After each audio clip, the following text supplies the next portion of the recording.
তোমরা আজকে হোলি খেলেছো না কালকে হোলি খেলবে কমেন্ট করে জানিও। তো হ্যাপি হোলি সবাইকে। ঘুম থেকে উঠেই আগে শিনু পাপাকে দুধ খাইয়ে তারপর বাইরে দিয়ে ওকে ওর ব্রেকফাস্টটা রেডি করি। তার মধ্যেই কিন্তু আমি স্নান করে শিনুকে আজকে নাই নাই করিয়ে ভোগ দিয়ে দিয়েছি।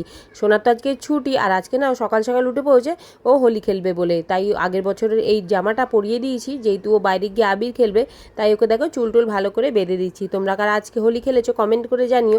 তারপর সোনা চলে আসলো ঠাকুর ঘরে। দাদু বললো পায়ে দিতে না, ঠাকুরকে একটু টিপ পরিয়ে দিতে। ঠাকুরকে আবির দিয়ে সোনা একটু নম করে দিল। সোনা তো কবে থেকে ভাবছিল কবে হোলি আসবে আর ও রং খেলবে, কারণ হোলির দুদিন আগে থেকে সোনা শুরু হয়ে গেছে রং খেলা। বারবার আবির নিয়ে নিজে মাখছে আর বাথরুমে গিয়ে হাত পা ধুচ্ছে আর বকাও খাচ্ছে। দাদুকেও এদিকে আবির লাগিয়ে দিয়েছে, দাদু ওকে লাগিয়ে দিয়েছে, ও তো ভীষণ খুশি। তারপর শিনু আর সিধুর সঙ্গে একটু রং খেলে এবার ওর মায়ের পায়ে একটু রং ছুঁয়ে দিল। মা তো ওকে লাগাবে বলে ও তো ভীষণ খুশি, মানে ওকে কেউ রং লাগালেও খুব খুশি হয়।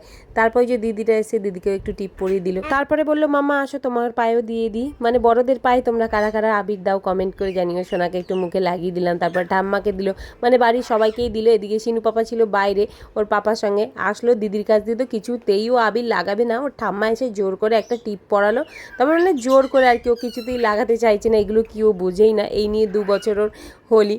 তো যাই হোক শিনু পাপাকে আর দেওয়া হয়নি বেশি, ওকে এবার স্নান করিয়ে দেবো। সোনা এখন যাবে রং খেলতে। আজকে জানো তো অনেকে রং খেলেনি, কারণ আজ গ্রহণ লাগবে বলে। সোনা তো কিছুক্ষণের মধ্যেই আবির খেলে চলে এসে, কারণ সেরকম বাইরে কেউ নেই ওই জন্য। তো আমরা ভাবছি কালকে খেলবো। এদিকে শিনু পাপাও দেখো স্নান টান করে হ্যাপি হোলি লেখা গেঞ্জি পরে নিচ্ছে, আর এদিকে সোনাকে আমি ভালো করে শ্যাম্পু করিয়ে দিয়েছি। তো আজকের ভিডিওটা এইটুকুনি, ভালো লাগলে লাইক চ্যানেলটা সাবস্ক্রাইব করো।